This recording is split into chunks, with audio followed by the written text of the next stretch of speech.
दोस्तों, आपका वेलकम है और मैं उम्मीद करता हूँ कि आप जम के पढ़ेंगे और कुछ बन कर दिखलाएँगे। तो आज हम शुरुआत करते हैं अध्याय 1 भारतीय संविधान के स्रोत के बारे में। भारतीय संविधान की शुरुआत के पीछे क्या कहानी रही और कैसे हमारा संविधान अस्तित्व में आया। तो पहले जान लेते हैं कि संविधान क्या है। तो संविधान एक लिखित दस्तावेज है। किसी भी देश का संविधान क्या होती है? किसी भी देश का संविधान एक लिखित दस्तावेज होता है जिसके गाइडलाइन मार्गदर्शन पर उस देश की शासन व्यवस्था शासन प्रणाली चलती है। अब भारत की बात करें तो भारत के संवैधानिक विकास दो भागों में बांट सकते हैं। दो भागों में बांटकर अध्ययन करते हैं। पहला, ईस्ट इंडिया कंपनी शासन के अधीन संवैधानिक विकास और दूसरा, इंग्लैंड के राजा के शासन के अधीन संवैधानिक विकास। अब आगे चर्चा करते हैं। पहले हम लोग जानेंगे ईस्ट इंडिया कंपनी भारत में किस तरह आई। तो बात उस समय की है जब बहुत सारे यूरोपीय देश के कंपनी भारत में व्यापार करने के लिए प्रवेश किए। इनके देखा देखी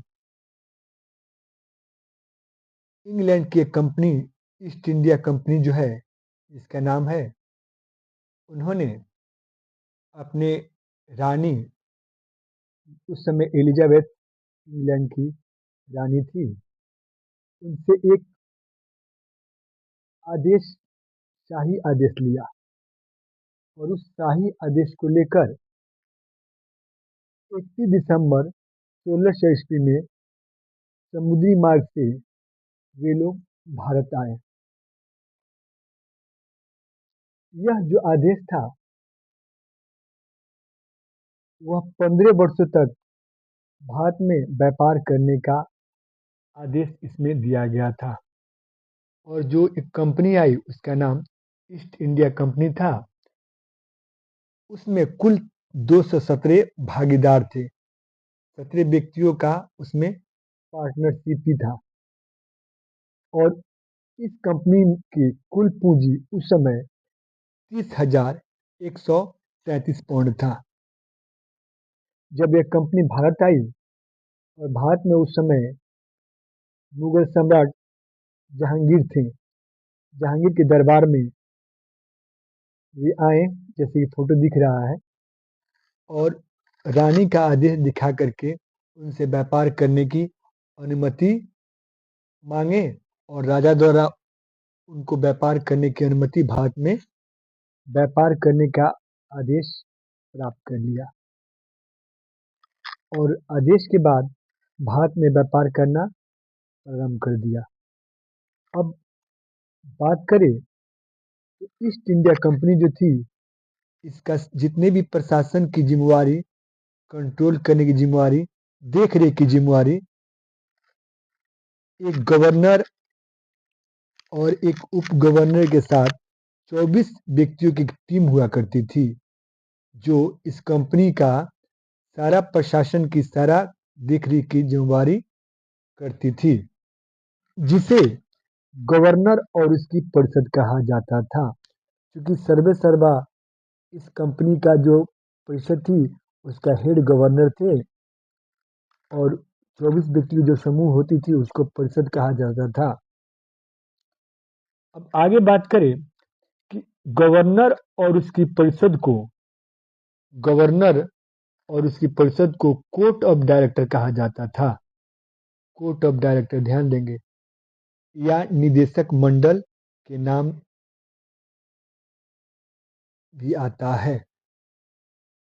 यानी ईस्ट इंडिया कंपनी का जो टीम थी, जो भारत में व्यापार करती थी, उनके कंट्रोल करने के लिए, उनको देख रेख करने के लिए गवर्नर और उनकी 24 सदस्यीय टीम जो परिषद होती थी, जिसे कोर्ट ऑफ डायरेक्टर या निदेशक मंडल भी कहा जाता था, जो ईस्ट इंडिया कंपनी के सारे गतिविधि को देख रेख एवं नियंत्रण करती थी। अब आगे चर्चा करते हैं कि धीरे धीरे ईस्ट इंडिया कंपनी की ताकत भारत में मजबूत हुई। कैसे मजबूत हुई? 1757 के बंगाल के नवाब सिराजुद्दौला को प्लासी के युद्ध में अंग्रेजों ने हराया। पुनः 1764 में बक्सर के युद्ध में अंग्रेजों ने मुगल सम्राट को बुरी तरह पराजित कर दिया और इस पराजय के बाद पूरे भारत पर अंग्रेजों का अधिकार हो गया। अब अंग्रेज जो थे व्यापार करने के साथ साथ भारत की शासन व्यवस्था को भी संभालने लगे। लेकिन धीरे धीरे समय करवट लिया और धीरे धीरे जितने भी इस व्यापारिक टीम के हिस्सा थे, टीम भावना को छोड़ करके निजी व्यापार में लग गए। ध्यान देंगे, निजी व्यापार में लग गए, रिश्वतखोरी में लग गए, लूट खसोट में लग गए और उनका उद्देश्य केवल और केवल लाभ कमाना, भारत में लूट खसोट करना, लोगों से रिश्वत लेना हो गया था। इसी बीच 1770 में बंगाल में अकाल पड़ गया, लोग भूखे मरने लगे। इस कारण से ईस्ट इंडिया कंपनी घाटा में चली गई, क्योंकि जो मेंबर थे वे अपने निजी व्यापार में रिश्वतखोरी में लग गए, कंपनी की बातों को अनसुना कर दिए, कंपनी पर किसी का कंट्रोल नहीं था। इस कारण कंपनी घाटा में चली गई। धीरे धीरे जो ईस्ट इंडिया कंपनी में जो साझेदार थे, जो पैसा लगाए थे, उनको डर हो गया कि कहीं मेरे पैसा डूब न जाए। इन सब बातों से इंग्लैंड में ईस्ट इंडिया कंपनी की काफी बदनामी होने लगी थी। इसी कारण इस शिकायत को दूर करने के लिए उस समय इंग्लैंड के प्रधानमंत्री लॉर्ड नॉर्थ ब्रुक थे।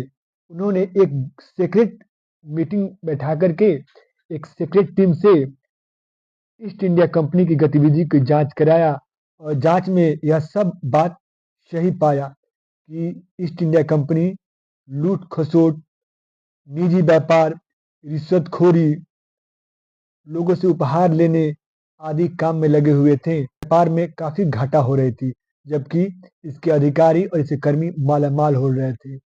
इसी शिकायत के तहत, इसी भ्रष्टाचार, इसी कुव्यवस्था को दूर करने के लिए इंग्लैंड में 1773 में लॉर्ड नॉर्थ ब्रुक के द्वारा एक कानून लाया गया, जिसे 1773 का रेगुलेटिंग एक्ट कहा जाता है। जैसे मैंने बताया कि उस समय इंग्लैंड के प्रधानमंत्री लॉर्ड नॉर्थ थे, उनकी सीक्रेट कमेटी की सिफारिश पर ईस्ट इंडिया कंपनी में जो भी भ्रष्टाचार और दोष थे, उनको समाप्त करने के लिए यह एक्ट लाया गया था। अब इस एक्ट में क्या क्या विशेषता थी? इसमें इसमें पहली सुधार थी, कोर्ट ऑफ डायरेक्टर या निदेशक मंडल की जो 24 टीम हुआ करती थी, उनके सदस्यों का कार्यकाल 4 वर्ष तक कर दिया गया और यह निर्देश किया गया था कि 1/4 सदस्य हर साल अवकाश ग्रहण कर लेंगे। दूसरी क्या थी कि इस एक्ट के माध्यम से कोर्ट ऑफ डायरेक्टर को यह आदेश दिया गया था कि आप ईस्ट इंडिया कंपनी की शासन व्यवस्था पर बहुत कड़ाई से नजर रखेंगे और इसकी जानकारी ब्रिटिश सरकार को देंगे। साथ ही भारतीय राजस्व और भारतीय नागरिकों से संबंधित जानकारी जो है ब्रिटिश सरकार को अवश्य ही देंगे। और इसके साथ साथ सबसे इंपॉर्टेंट बात क्या थी कि इसी एक्ट के द्वारा ब्रिटिश कंपनी के कर्मचारियों को बिना लाइसेंस को व्यापार करना और लोगों से उपहार लेना, रिश्वत लेना प्रतिबंध कर दिया गया था। प्रतिबंध कर दिया गया था, एकदम मनाही था। इससे क्या हुआ कि लूट खसोट काफी कम हो गई थी। इस अधिनियम के लागू होने से पहले बंगाल के अलग गवर्नर होते थे, मद्रास के अलग गवर्नर होते थे और मुंबई के अलग गवर्नर होते थे, यानी 3 प्रेसिडेंसियां और 3 गवर्नर। इस एक्ट में यह प्रावधान कर दिया गया कि मद्रास और Mumbai presidency governor Bengal governor के अधीन काम करेंगे। इसी के तहत अब बंगाल के गवर्नर को बंगाल का गवर्नर जनरल कहा जाने लगा। ध्यान देंगे, Mumbai governor, Madras presidency governor, Bengal के गवर्नर। अब क्या हुआ, मद्रास और मुंबई दोनों जब बंगाल के अधीन जब आ गए, तब इनके गवर्नर को यानी बंगाल के गवर्नर को बंगाल के गवर्नर जनरल कहा जाने लगा। तो अंतिम गवर्नर बंगाल के कौन है? Warren Hastings. उस समय बंगाल के गवर्नर कौन थे?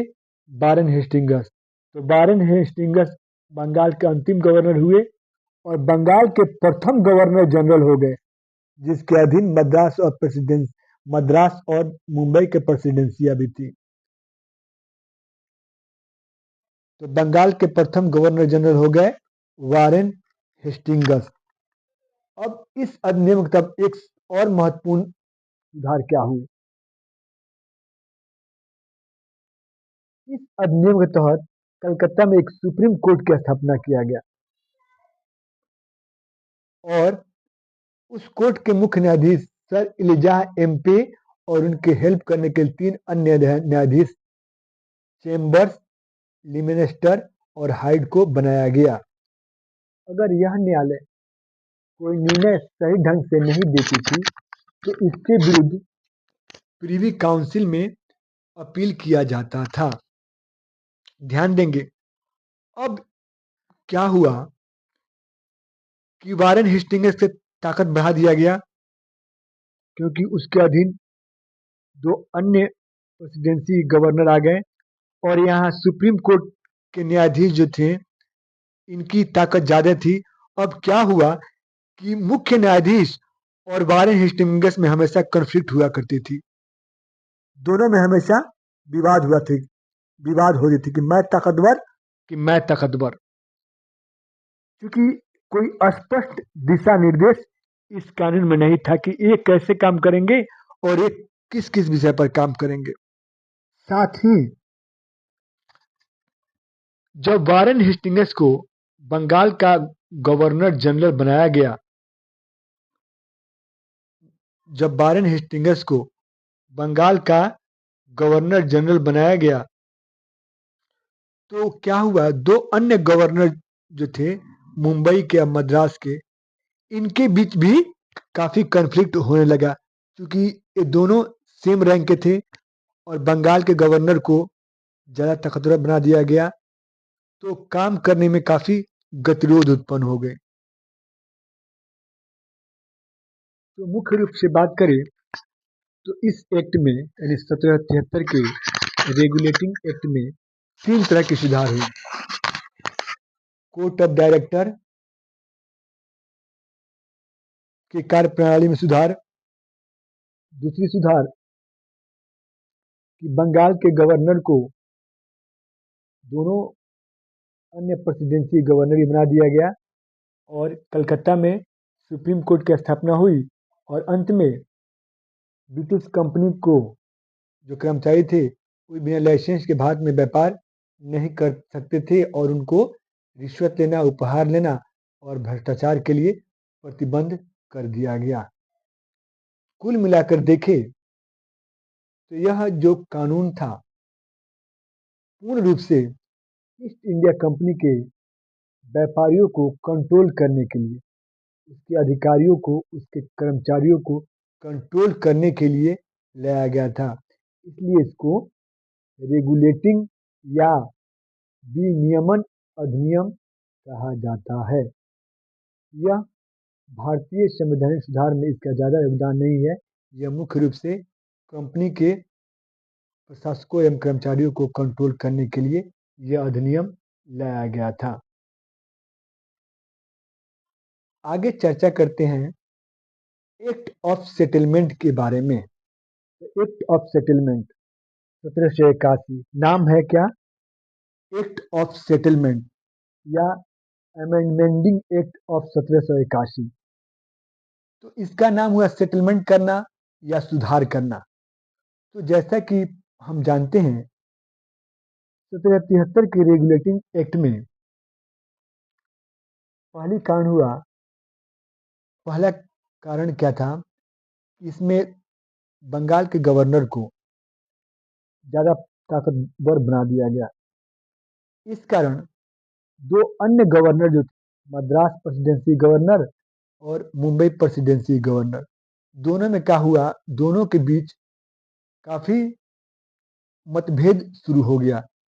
यानी बंगाल के गवर्नर और इन दोनों गवर्नरों के बीच में काफ़ी मतभेद और काफ़ी खींचातानी हो गया।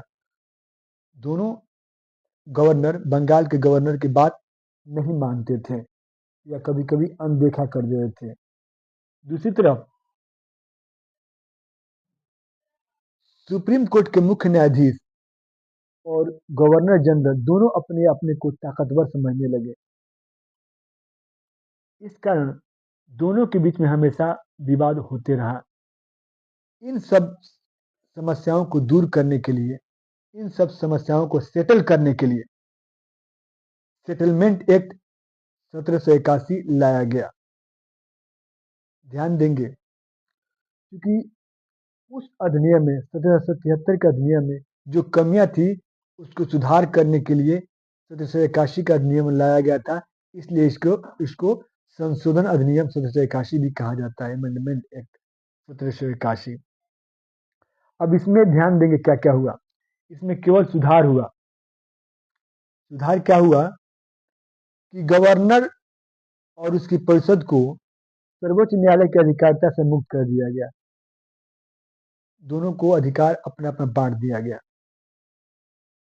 यानी गवर्नर जनरल जो कानून बनाएगी उससे उच्चतम न्यायालय के पास पंजीकृत कराना आवश्यक नहीं होगा और दोनों को अपने अपने अधिकार बांट दिए गए कि सर्वोच्च न्यायालय गवर्नर के अधिकार में नहीं जाएंगे और गवर्नर सर्वोच्च न्यायालय के अधिकार में नहीं जाएंगे। इसके अलावा अन्य जो कमियां थी उसको सुधारा गया।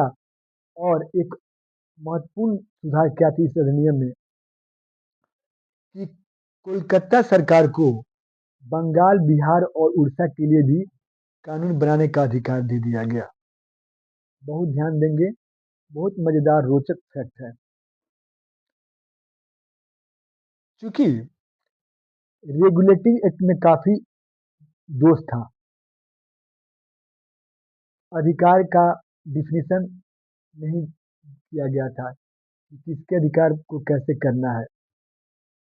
इसको दूर करने के लिए लॉर्ड नॉर्थ की सरकार, जो फॉक्स के साथ सरकार चला रहे थे, फॉक्स के साथ मिल करके, इन्होंने रेगुलेटिंग एक्ट में जो कमियां थी उसको सुधार करने के लिए 1783 में दो अधिनियम लाए। पहला अधिनियम था दंडाज अधिनियम 1783 और दूसरा था फॉक्स का भारतीय विधेयक अधिनियम 1783। लेकिन दुर्भाग्य से दोनों विधेयक सदन में पारित नहीं हुआ। इसी कारण फॉक्स और लॉर्ड नॉर्थ की सरकार का पतन हो गया, सरकार गिर गई। तो जानकारी के लिए बता दें कि किसी भारतीय विषय पर अंग्रेज सरकार का पतन होने का यह पहला और अंतिम मामला है और इसी के बाद ही इंग्लैंड के नया प्रधानमंत्री बने जिनका नाम पिट्स था, और इन्हीं के नाम पर पिट्स इंडिया एक्ट 1784 लाया गया। अब आगे चर्चा करते हैं। लाया गया था तो उस समय इंग्लैंड के प्रधानमंत्री भी नए थे, बंगाल के गवर्नर जनरल वह वारेन हेस्टिंग्स थे। अब इस समय जब यह एक्ट को लाया गया था तो उसमें दोहरी शासन व्यवस्था का बात बताया गया था। अब दोहरी शासन व्यवस्था क्या होती है? इस एक्ट में दोहरी शासन व्यवस्था का नियम था। दोहरी शासन व्यवस्था क्या थी? चूंकि रेगुलेटिंग एक्ट में बहुत सारी कमियां थी, बहुत सारे नियम को स्पष्ट रूप से डिफाइन नहीं थी कि गवर्नर को कौन काम करना है, कौन काम नहीं करना है। इसी के कमी को दूर करने के लिए बोर्ड ऑफ डायरेक्टर जो थे, उस बोर्ड ऑफ डायरेक्टर को दो भागों में बांट दिया गया। एक हो गए बोर्ड ऑफ डायरेक्टर जो व्यापारिक मामले देखते थे, और एक थे बोर्ड ऑफ कंट्रोलर जो राजनीतिक मामलों को देखरेख करते थे। इससे व्यापार करने वाले को अपना व्यापारिक देखने में आसान हो गई, और एक को शासन व्यवस्था संभालने में आसान हो गई। तो इसके तहत मुख्य रूप से दोहरी शासन व्यवस्था की प्रारंभ हुई। एग्जाम में पूछता है कि वह कौन सा एक्ट था जिसके तहत भारत में दोहरी शासन व्यवस्था प्रारंभ हुई। ईस्ट इंडिया एक्ट के तहत भारत में दोहरी शासन व्यवस्था की प्रारंभ हुआ था।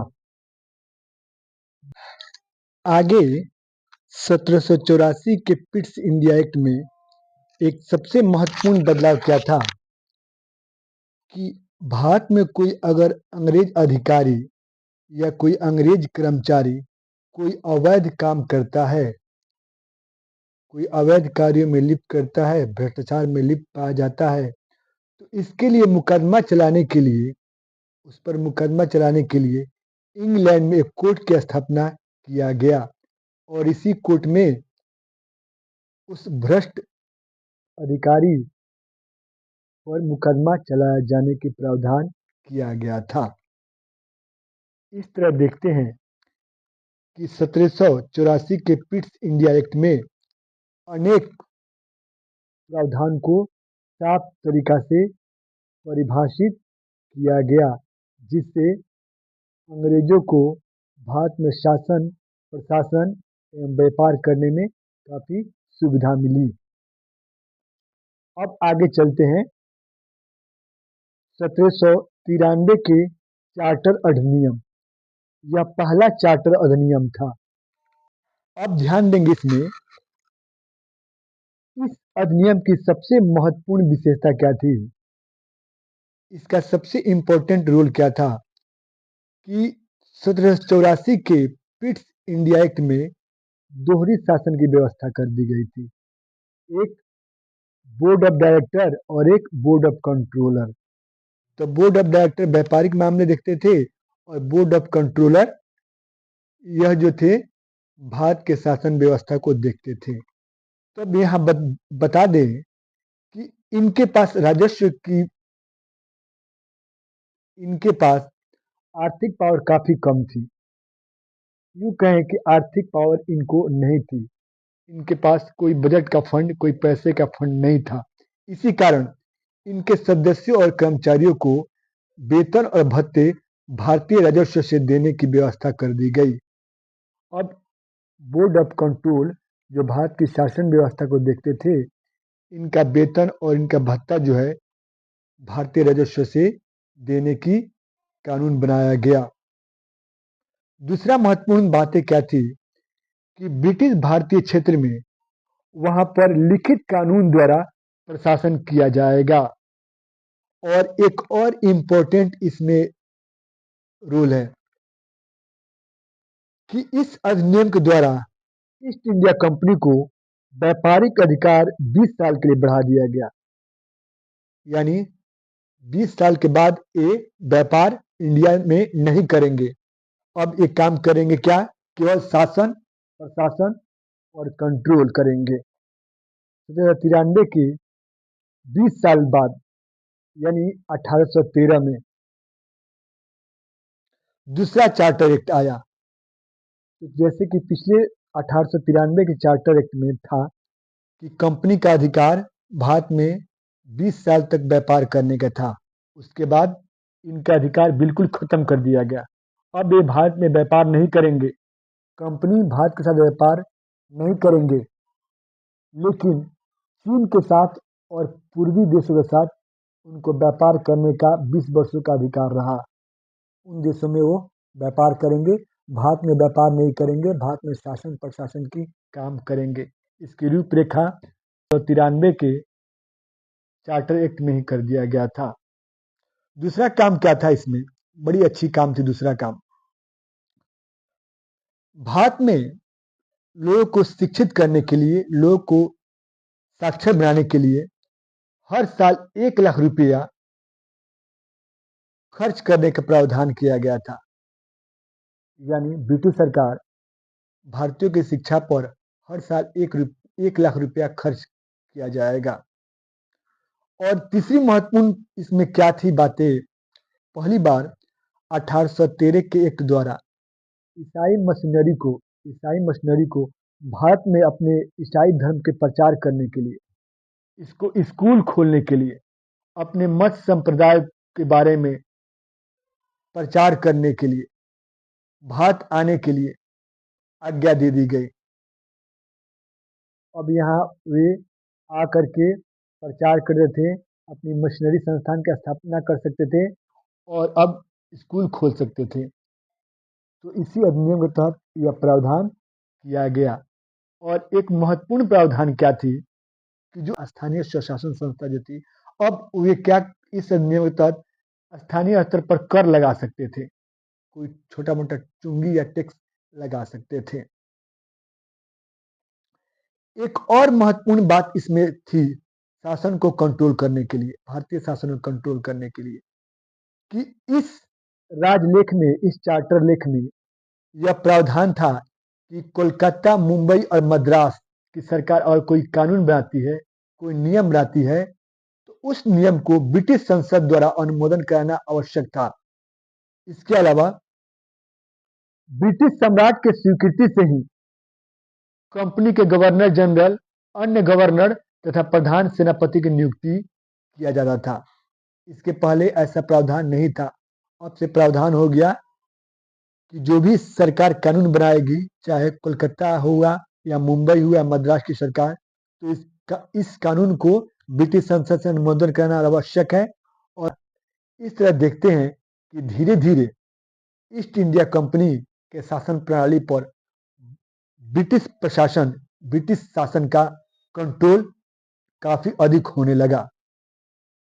अब आते हैं अगला अधिनियम, चार्टर एक्ट 1833। ध्यान देंगे, इस एक्ट में साफ साफ कहा गया है कि अब कंपनी कोई व्यापारिक काम नहीं करेगी, किसी भी तरह का व्यापार पूर्णतः समाप्त कर दिया गया। अब उनका काम केवल और केवल ब्रिटिश सरकार की ओर से शासन करना रह गया। और इसमें केंद्रीकरण ताकत को और मजबूत कर दिया गया। अब क्या कर दिया गया कि अब बंगाल के गवर्नर को भारत का गवर्नर जनरल कहा गया। भारत में ब्रिटिश ताकत को और मजबूत करते हुए बंगाल के गवर्नर को भारत का गवर्नर जनरल कहा जाने लगा और देश में केंद्रीय शासन प्रणाली की नींव डाली गई। यही 1833 का चार्टर एक्ट है जिसमें केंद्रीय शासन प्रणाली का नींव डाल दिया गया और बंगाल के गवर्नर को भारत का गवर्नर जनरल कहा जाने लगा। इसी के तहत लॉर्ड विलियम बेटिंग को, जो बंगाल के गवर्नर जनरल थे, उनको भारत का प्रथम गवर्नर जनरल बनने का गौरव प्राप्त हुआ। क्वेश्चन पूछता है कि बंगाल के अंतिम गवर्नर जनरल कौन थे? गवर्नर जनरल, गवर्नर नहीं, गवर्नर जनरल। तो लॉर्ड विलियम बेटिंग अंतिम गवर्नर जनरल थे और भारत के प्रथम गवर्नर जनरल बनने का गौरव विलियम बेंटिक को प्राप्त हुआ। अब ध्यान देंगे, इस अधिनियम की एक खास विशेषता यह थी कि इस अधिनियम के तहत अंग्रेज बिना लाइसेंस के भारत आने जाने लगे। उनको बसने का, उनको व्यापार करने की स्वतंत्रता प्रदान कर दी गई। इस अधिनियम के तहत दास प्रथा, यहाँ सती प्रथा नहीं होगा, दास प्रथा को अवैध घोषित कर दिया गया और 1843 में कानून बना करके इसे गैर कानूनी कर दिया गया।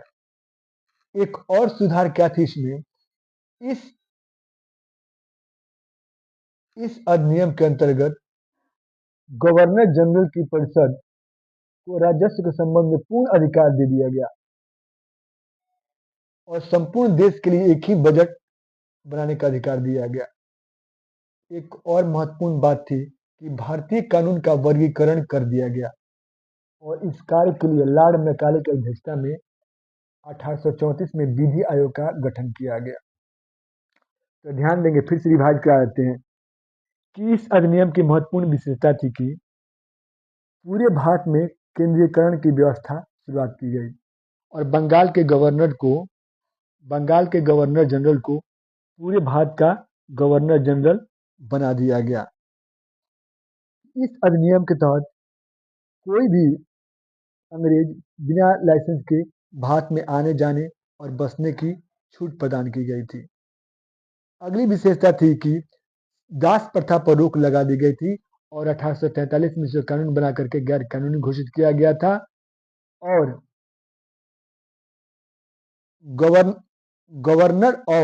गवर्नर जनरल के परिषद को पूरे भारत के लिए एक ही बजट तैयार करने का अधिकार दे दिया गया।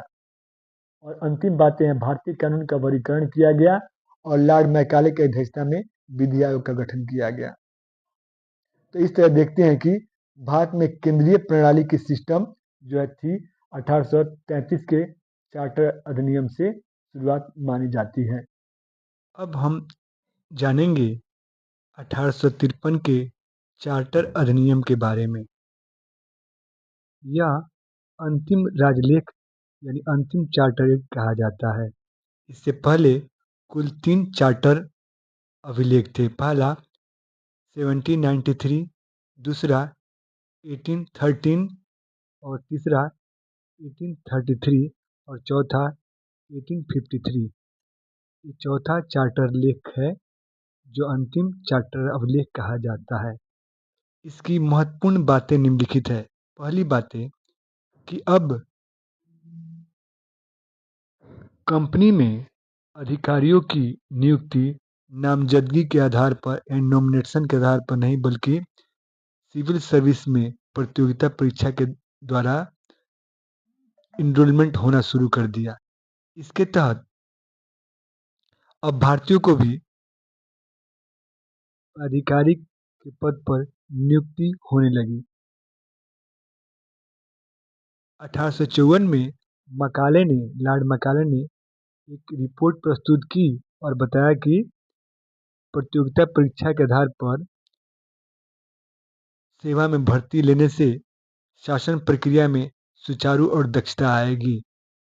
इस तरह देखते हैं कि सेवा में नामजदगी सिद्धांत को समाप्त करके प्रतियोगिता परीक्षा के आधार पर 1853 के चार्टर अभिलेख में प्रावधान किया गया था। दूसरा प्रावधान था, ध्यान देंगे, गवर्नर जनरल की जो परिषद थी जिसको बोर्ड ऑफ डायरेक्टर कहा जाता था, उसके दो भागों में बांट दिए गए। एक विधायी काम करने वाले भाग और एक प्रशासनिक काम करने वाले, यानी गवर्नर जनरल के परिषद को दो भागों में बांटा गया। जो कहने का मतलब है, जो बोर्ड ऑफ डायरेक्टर होती थी उनके दो भागों में बांट दिया गया, एक विधायी काम करने वाली और एक प्रशासनिक कार्य करने वाली। तो यहाँ देखते हैं कि गवर्नर जनरल की परिषद को दो भागों में बांटा गया। इसमें अगला महत्वपूर्ण प्रावधान क्या था कि इसके तहत, इस अधिनियम के तहत केंद्रीय विधान परिषद की स्थापना हुई। केंद्रीय विधान परिषद की स्थापना हुई और इस परिषद के लिए 12 सदस्यीय एक विधान परिषद की स्थापना की गई।